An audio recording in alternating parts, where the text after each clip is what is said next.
Hari Om. Hari Om.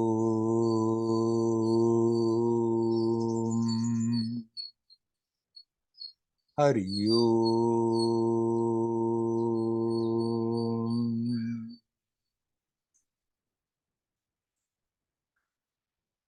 Hello, my friends.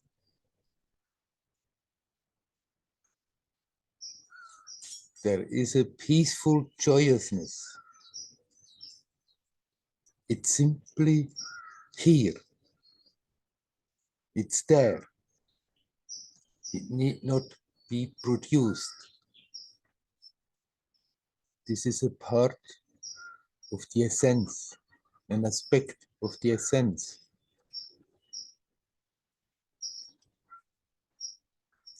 Anytime, anywhere, we have access to that because it's never absent.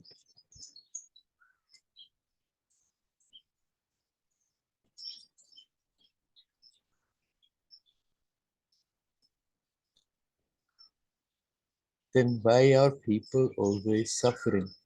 Then why are people so much in bad moods? Because we cover up what is.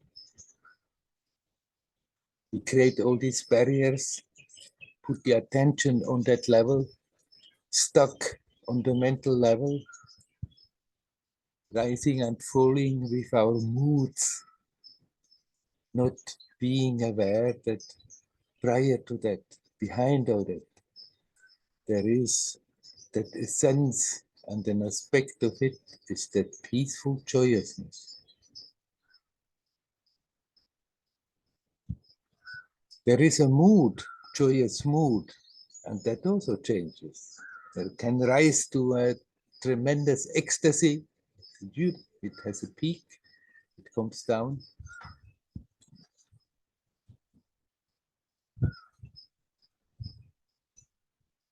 But there is something that is not changing, that is not the mood, and it's always here.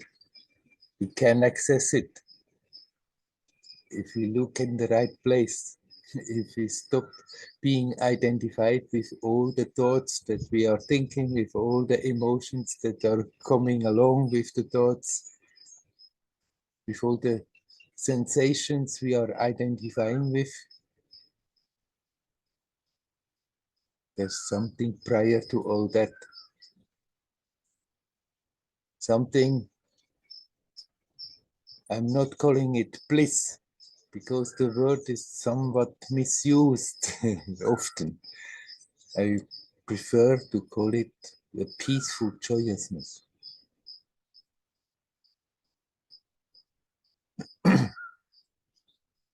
If we don't create tensions in the mind, if we don't create contradictions in the mind, if we are not obsessed with our thoughts, if we are not attached to that mental level, but learn to relax, there we are becoming aware, it bubbles up more and more. That peaceful joyousness, it can become the basic note of one's life, that basically that is there, and top of that, the life story is unrolling itself. There are moods, they come and go, but if you are aware prior to that, there is that peaceful joyousness that is not affected, then those moods, they don't become strong, they just are little ripples that are coming along with the current of life.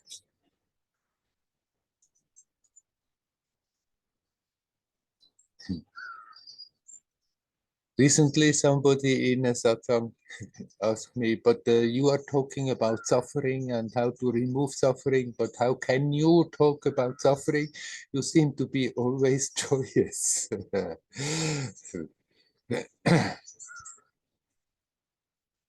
Well, I told her, well, I was not always simply joyous all the time. I suffered a lot in my upbringing, in my early life. And like everybody who suffers, I did it to myself. I created it myself by not being conscious of what is, by holding on to imaginations, by being attached to all the actions and reactions that come along with the life current, identifying me as a person separate from all the rest, with all the agenda what should be and should not be, and then when it's not fitting to the agenda, then people are unhappy, and if it's strong, then they suffer.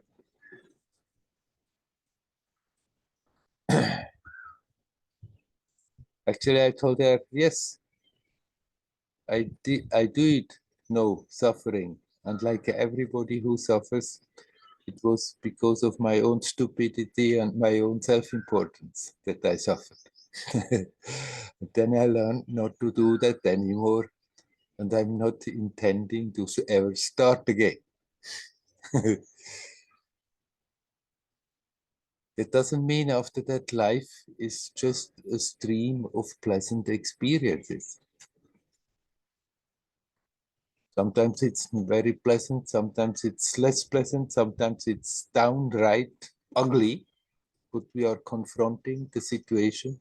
If we look out what's going on in the world, there's so much one can worry about, so many ugly things that are happening, but prior to that, there is that peaceful joyousness that is not affected by any of that.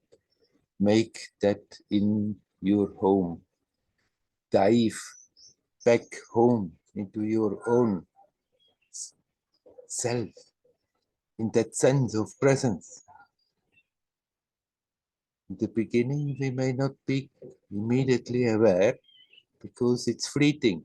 We touch a little that sense of presence, it goes again. It doesn't really go, but our attention goes.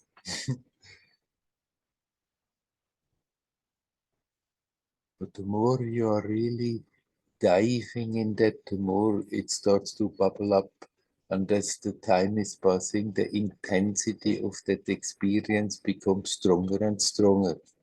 And if you make that your basic note of the piece of music that is happening, if you make it as into the shruti in the Indian classical music, there is that basic note that is called the shruti.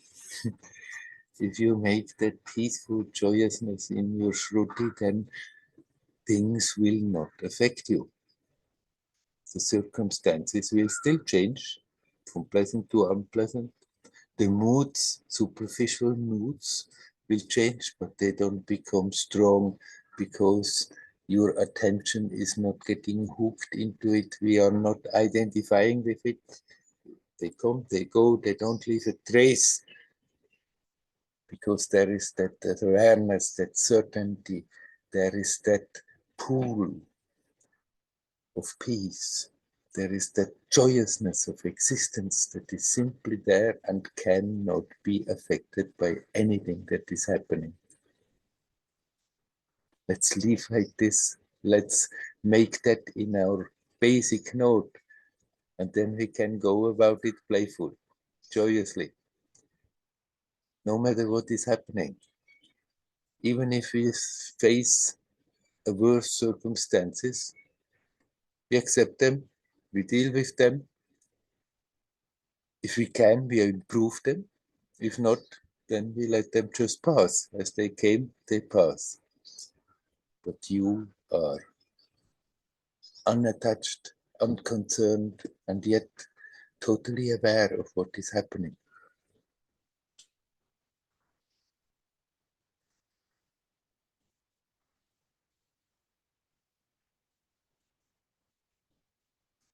Okay, I stop talking, just like this.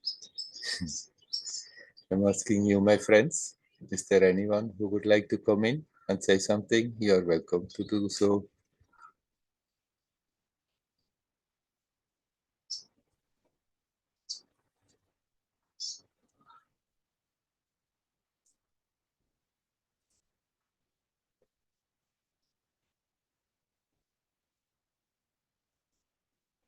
I see one camera is open. Pillar, did you want to come in and say something? Because, no, I see. Uh, Generally, people, when they don't talk, they turn the camera off because then we are using less information. So I'm getting a better connection.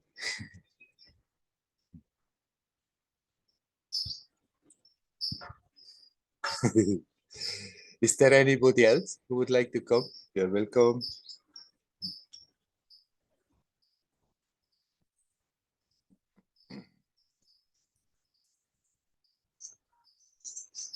Okay, let's stay with the same.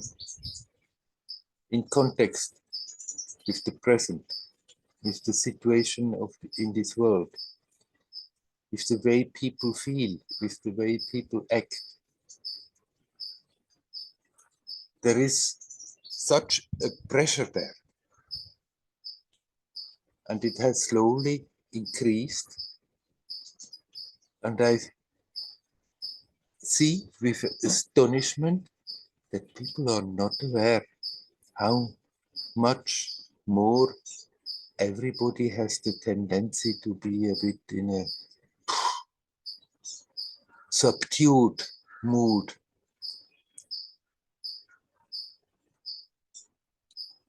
often gloomy. That sparkling that comes out of people when they are joyous has reduced tremendously. And the amazing thing is, it has come so sneakily, most of the people are not aware. But it's hitting me when I'm going out. What is happening amongst people? When I see videos from other places, when I hear people talking anywhere in the world, talking to me, what's going on, it's everywhere, it's around the world. And we can counteract it. We can not get sucked into that darker side, into those darker moods, into that negativity, into that feeling like tired, I can't anymore, fed up. We can bring the attention back to that sense of presence that is unaffected by that. It's prior to that. And in that sense of presence, there is that bubbling joyousness that is never getting influenced by any of that is happening. So it's good to remember we cannot artificially produce a joyous mood. We cannot somehow go around and pretend to be joyous.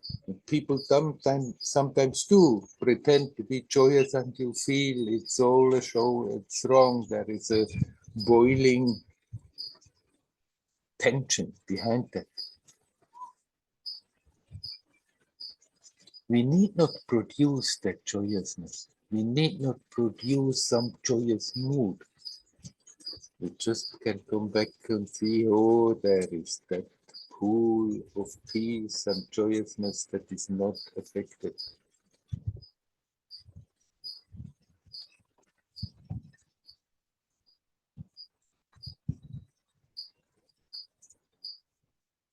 It's now more important than ever because there are forces who try to dampen the mood, dampen the experience.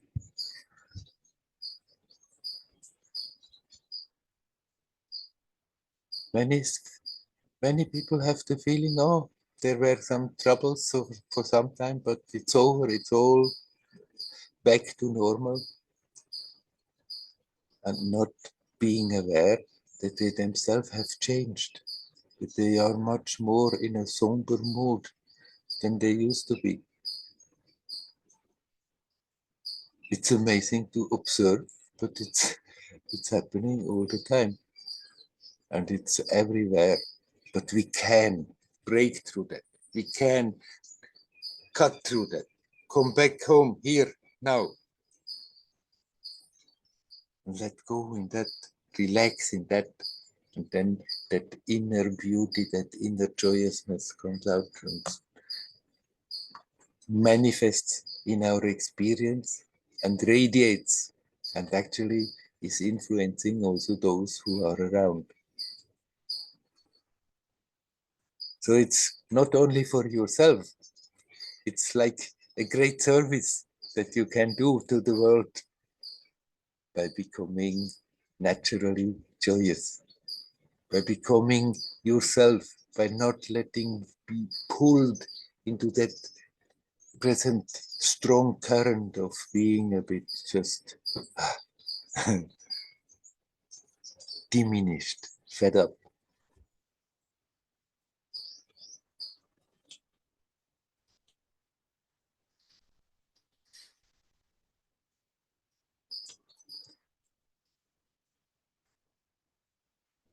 It's like there is that cloud of darkness hanging everywhere, and everyone who is really bringing the attention back to the self and learns to relax in it. It's like cutting holes into that darkness. So let's cut holes and bigger holes and bigger holes until it collapses. We all can contribute. And if we live like this, then our own life has so much a different intensity, a different profoundness, a different joyousness, a different sense of fulfillment.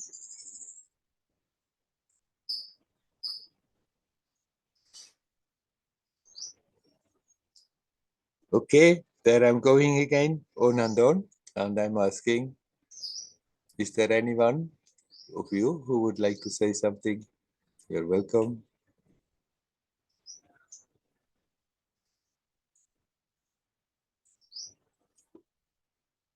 Hello. Hello, Einat. How are you? So Are you nice in to share presence with you. Are you in Spain? Yes, I'm in Barcelona. Yes. Yeah, so nice. Um, my question, well, I don't know if it's really nice to be in Barcelona from one side because I get to practice what I do Yeah. over here where the energy is more dense and you feel the city and you feel everything. But and like when I share things with people because I if I give a workshop or if I give a session to someone, oftentimes when it's a new person that doesn't know the work that I do, I feel like I have to bridge the gap. Mm, Like I can't speak truth like you are doing right now, saying, okay, basically it's the ego. All our mind is just an illusion. It's amazing, yes, and connect to that, but it's not what I can share with people, right? I right. cannot just like No. because they will freak out maybe. Yes. So I'm kind of wondering because I want to hit truth as fast as possible with people. Mhm.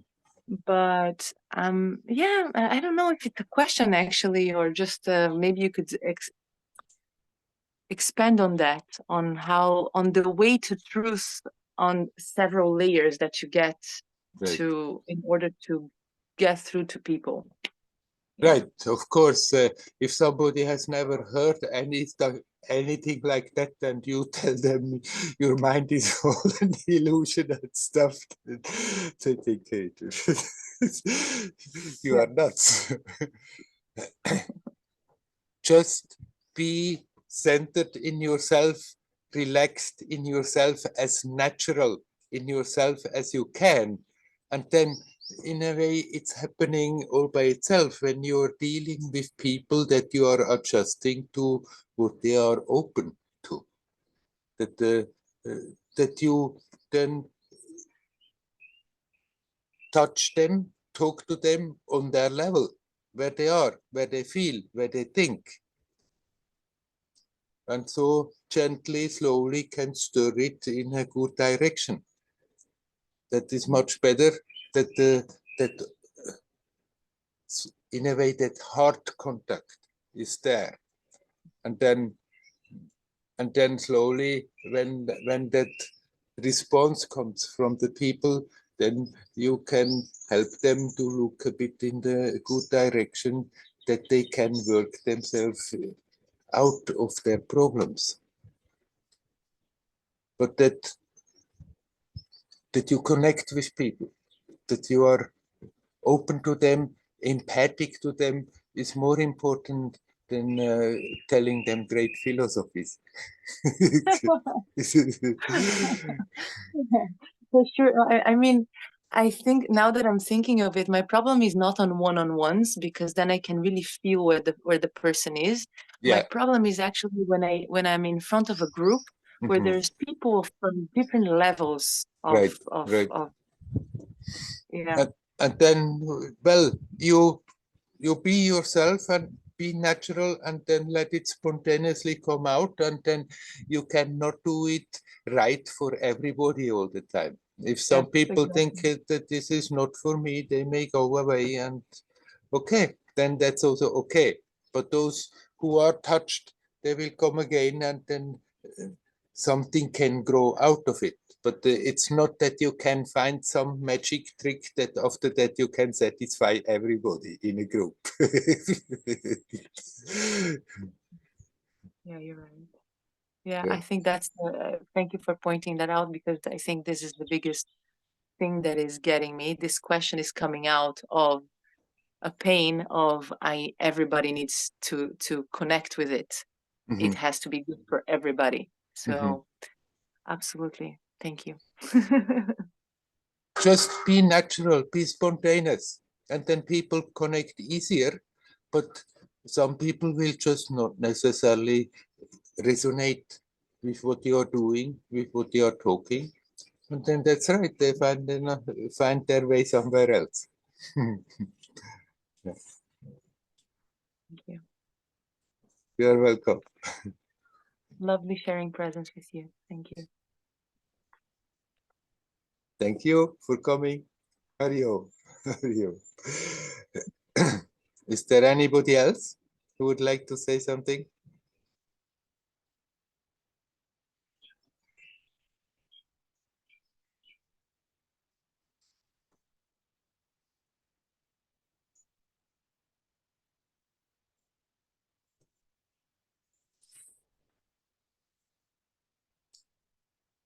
But I just said to Einat, in a way, this is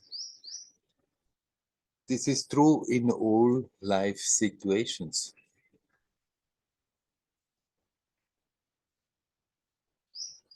Not simply if one does workshops or works like that directly with people, but in all life situations, the more we can learn to be rooted in ourselves, the more we can also, when we are active, remember and feel that sense of presence. The more we can relax in that, the more we become natural, and the more we are approaching life situations naturally, relaxed, the more things have the tendency to fall in place and harmoniously pass by. It's not always that the situation will be harmonious. Sometimes it happens we have to confront disharmonious situations, but even there, if we can confront such a situation without getting all worked up about it, without thinking, oh, it's my fault or it's their fault, and getting guilty or getting judgmental, but just be aware of the situation where there may be strain. At the same time, learn to center and relax. Be here, be now, and relax. Then we can deal with life situations so much easier.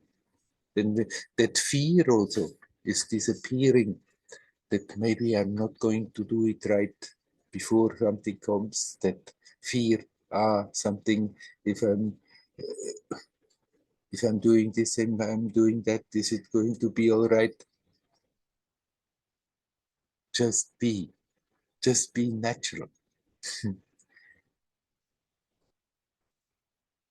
And in that naturalness, then you feel at ease, and that is transmitting itself into the situations, which makes it easier for the others also to connect harmoniously. And even if they are incapable of doing so, it still has an influence.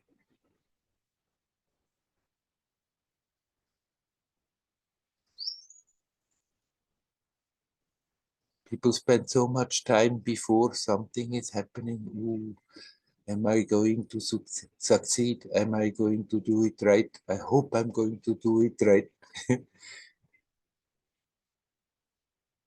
Creating a tension and actually inviting that it's not so easy to do it right. Because then we bring already something tense in a situation that makes it more difficult to deal with it. If such feelings come before something is happening, then let's just have a good look at ourselves and see those feelings and see what they are doing to our experience right now, and learn to relax and keep on relaxing. And if we go in that relaxed mood into a situation, into maybe a confrontation, then we bring so much more creativity and life and the positive energy into it. Because then it simply naturally flows from our inner self and expressing itself.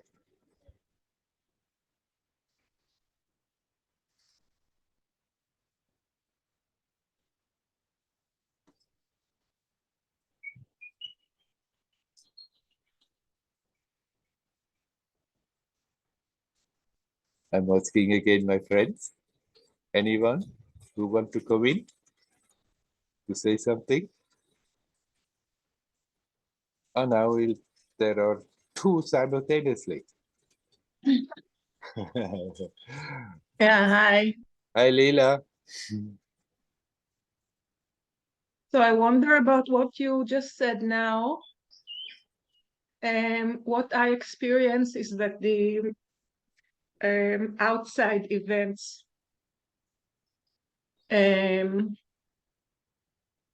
influence me also in a good way, because it's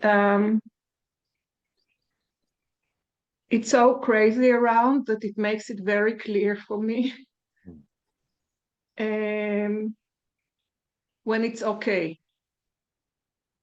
And then I find out, I realize that I'm okay. I mean, usually I'm okay.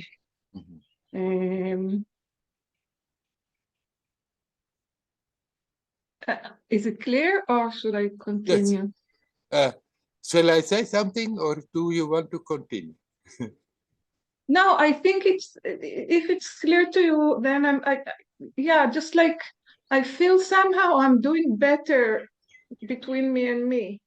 Yes. And naturally between me and the people around me, and even with the circumstances which now are in the peak of specifically these days. Now it's really scary and crazy and anything. So, and somehow helps me to connect and to be centered. And what you just said before, all the qualities you just mentioned before. Right. I This is think it does. I think, yeah. right. I mean, I wouldn't actually put it that way that the circumstances are helping you, but you are alert enough that you see if you're not keeping that alertness, these crazy circumstances will simply blow you away. So that it's there very well advised and necessary not to do so and to have that alertness and to connect. So yes, they help in the indirectly in the sense that there is such a tension that if you are not careful, you are being blasted by it. Yeah. Yes. Yes. So simple. Yeah. Okay. Anyhow, you're doing good. Continue like this. Whatever crazy things they are doing out there, there is that aspect of you in you that is not affected by it. And actually, you are doing the best for all the others also, if you connect with that and let that radiate out. Right. Right. So continue. Good. Great. Hari-Om. Hari-Om. Hari-Om. All right. Before Andreas came in simultaneously with Leela, do you still want to come in, Andreas?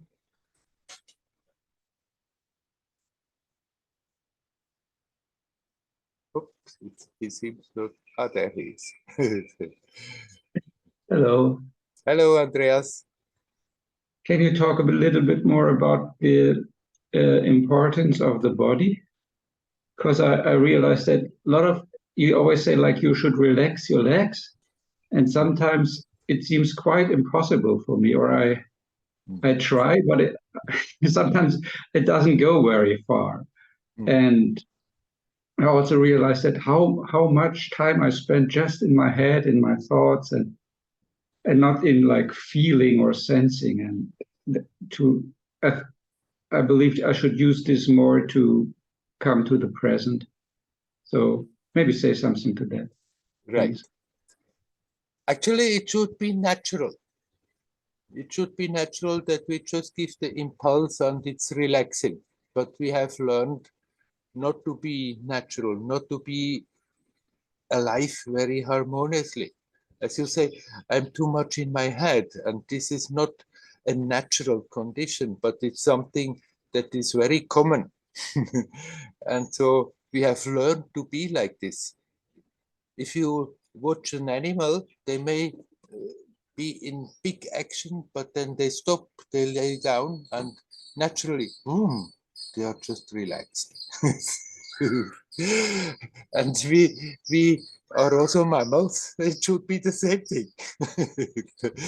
But we have learned to be always in mental tensions, and so the body has learned to be in tension. And then even if we tell the body to relax, it doesn't relax so easily anymore. So it's something that should be there naturally, but we have unlearned it, and so we have to learn it again as if it was something new, and we have to learn it like learning a new skill, a new art. We just practice, and by practicing, we are getting better in it. So it's a good idea to not to focus too much on the head, but tell your body to relax a lot and feel your body sensations. It's a way of bringing the attention away from all that mental stuff that goes on all the time, and most of it is not necessary at all. So instead of that, be aware of the body and relax. And even if the body is not relaxing, already the impulse to do so is changing something. And if you keep on doing so, then the body learns again to relax that it becomes easier and easier, not simply to be given the impulse, but really, actually relax.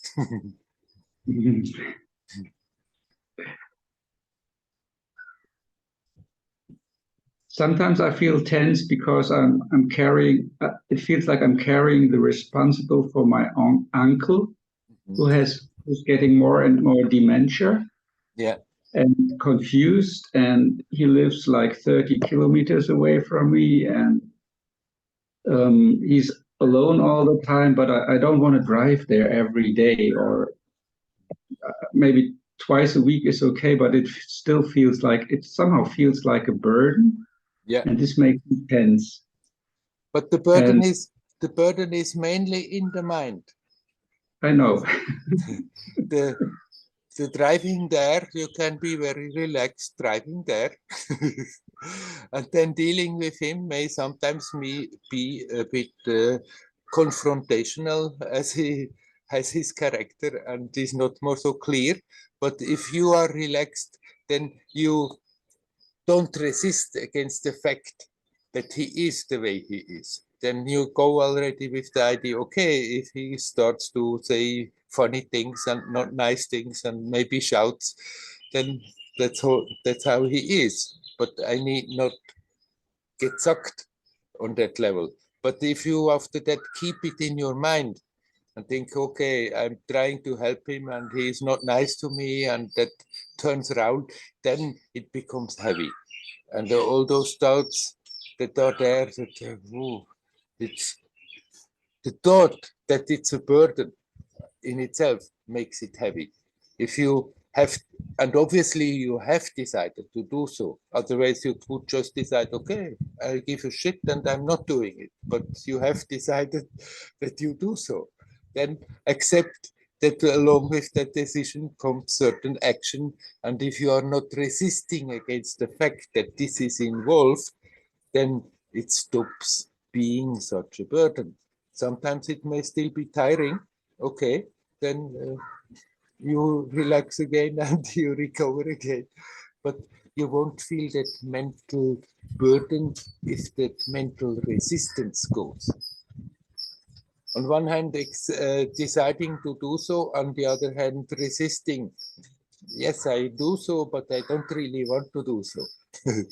Then accept, okay, then if I'm doing so, then I'm doing so. And don't resist. And then even the drive there, you can relax. And even if you are there, whatever you are doing, you can always in between, if you forget, remember, okay, then just now, relax. Breathe and relax. Center and relax. And if you handle it like that, you feel it less and less like a burden. Now the main resistance comes because I'm not free at the weekend anymore. I cannot like make what I do what I want. One day I have to go there, and he always wants me to stay a long time. And he's not so nasty anymore like he has been before, because he realized that I'm the only person who's really helping him, and so he can figure that out, that that he's dependent on my help. And but yes, it's the freedom that I have to give up that is a little bit difficult and makes the resistance. But I have to apply what you say, I guess. Yes, because on one hand, it's clear you have made the decision that you're going to do it. Yeah. Is it possible that once in a while you would, if you would like to do something else, that you could delegate it? Since It's very few people. There's, I mean, his partner died 2 or 3 weeks ago, and the daughter sometimes takes care of him. She's very nice, but they had big fights because he was not very nice to her. Yes. So it's kind of, I cannot, and she put a lot of work into her supporting her mother. So I don't want to ask her too often, but it's not if it's an urgent thing, and or if it's only a small thing, I might ask her, but I cannot like ask her to go there for a couple of hours. Ah, yeah, right. Hmm. Okay, it's my burden. Right. Then, if you accept the burden, it stops being a burden. Yeah. Yeah. Then, okay, that's on the program. You still can connect with your essence. You still can breathe consciously and relax. You still can center, breathe, and relax. Even when you drive there, when you are there and have to do work for him, and when you drive back. And then if the thought comes, but I would have liked to do this or that, then okay, you see that thought, you see the emotions it produces, you see the energies it produces in the body, and you relax about that. And if you see it's too strong, then once in a while you arrange that you still can do that, which you would like to do. Yeah. Yeah. Yeah. I understand. Yes. So the things that are sometimes difficult is when you sit in the hospital for hours, like in the Notaufnahme, in the emergency care, and there sometimes you sit there 5 hours. Mm-hmm. Yeah, okay, but that's part of it. Then you meditate there 5 hours with your eyes open, with seeing what's going on, and keep meditating. I'll try. That's difficult.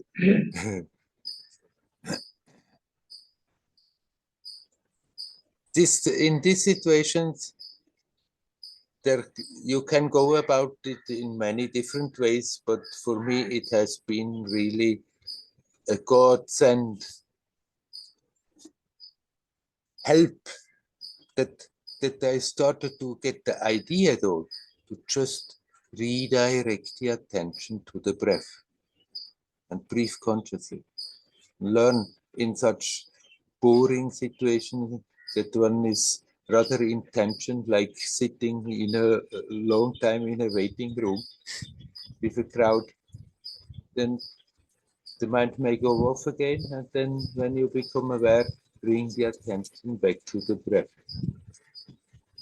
It puts you in touch with life here now, and then it doesn't matter so much that you are sitting in a waiting room. Then even if you are responsive and active, you can make it into a meditative time. Yeah, okay. But this always takes another effort, and I have to put up this effort, I guess, because a lot of. The effort is just to remind ourselves and then to agree to do so. The effort is in a way to break through our resistance in that situation to do so. If we start to do so, then quickly it gets easier because we become aware. After all, it makes my experience much more fulfilled and easier, even in a worse situation. Okay, I try. You're welcome to do so. Hari Om. Hari Om.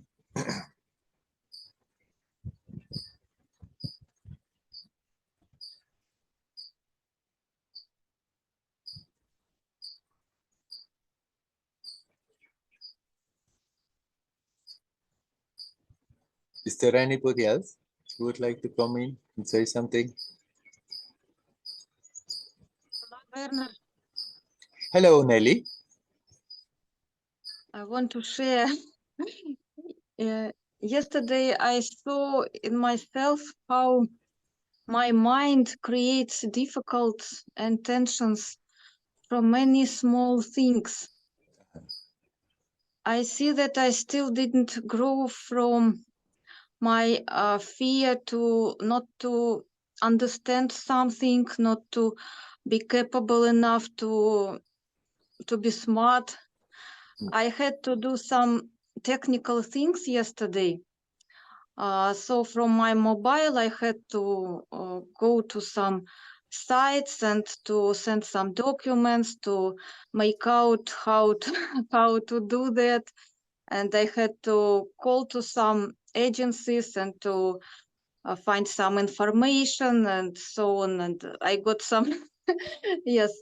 So I found, yes, that I counted with this, that I really couldn't figure out how to do this, that I, when I answered the questions, I got other questions that I should find should find answers again and call to other agencies. And so I saw how many pension I should have just to relax, just to breathe, not to be so involved in this process. Yeah. I put my ears. Yeah. So yes, because of this tendency to be upset, to feel, oh, I don't understand anything, I don't know what to do. It's so difficult. And this, how to say,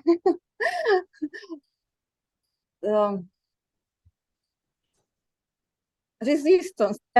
Resistance. I didn't want to go to Moscow because I wanted to try to do all these things online and didn't want to go to some hours. Yes, and finally I got different information from different agencies, and I understood that I should go to Moscow and do these things there. Yeah. And then I relaxed that, okay, I had to accept this, that I did everything that I could, and now I accepted this fact. Yes, and then I went to the forest Yeah. to relax. Yes, yes, but yes, I see my mind. Yes, when it counts with these situations, it tense. Yes, it tenses. Yes. Yeah. Right. It goes a bit in the same chapter than what we have just talked with Andreas, and you yourself have said it a number of times. It's that resistance that is creating the problem. If there is something on the program you have to do, then if you simply do it, then it's not a problem. Yeah. If I'm afraid I can't do it, it's too much, I can't, I'm not good enough, then slowly it becomes a problem. If you think, oh, I don't want, I don't like it, and then also it becomes a problem. It's that resistance to just simply pick it up, deal with it, and let it go. That is the simplest way to deal with everybody.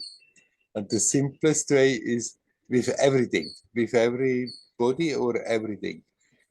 And the simplest way is the most powerful way, usually.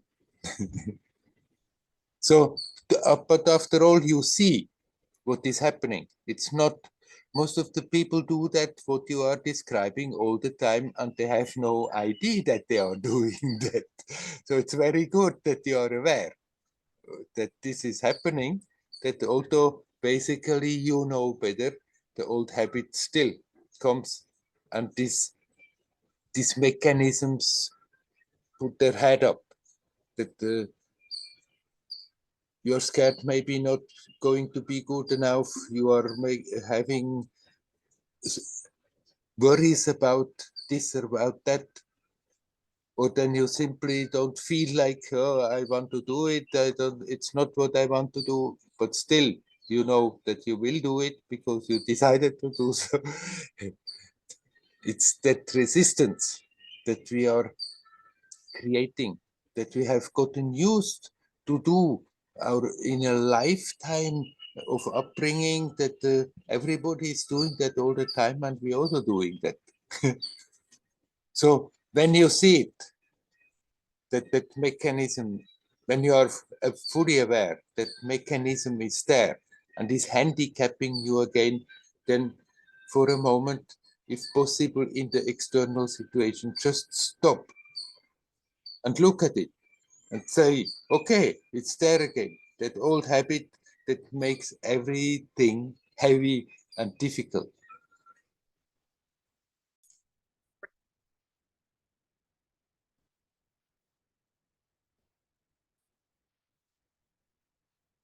Hello again, my friends. I'm sorry. During the satsang, I was ejected from Zoom.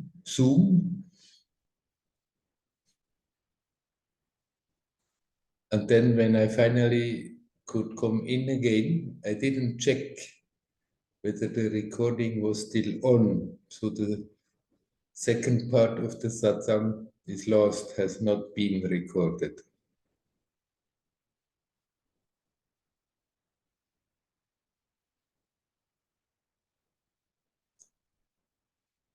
We talked about learning to see that resistance that we are creating because of old patterns. And once we see that resistance, we can put the attention on it, see what it is doing to our experience, and learn to relax. And if we handle old patterns in this way, they gradually lose their power and finally will disappear. That was the gist of what we continued talking with Nelly. The other conversations, sorry, they are lost. But anyhow, we'll continue again in the next week with a new satsang. And if ever I get ejected again, I know I have to look whether the recording is still on when I'm coming in. I wish you all well. Hari Om, Hari Om, Hari Om.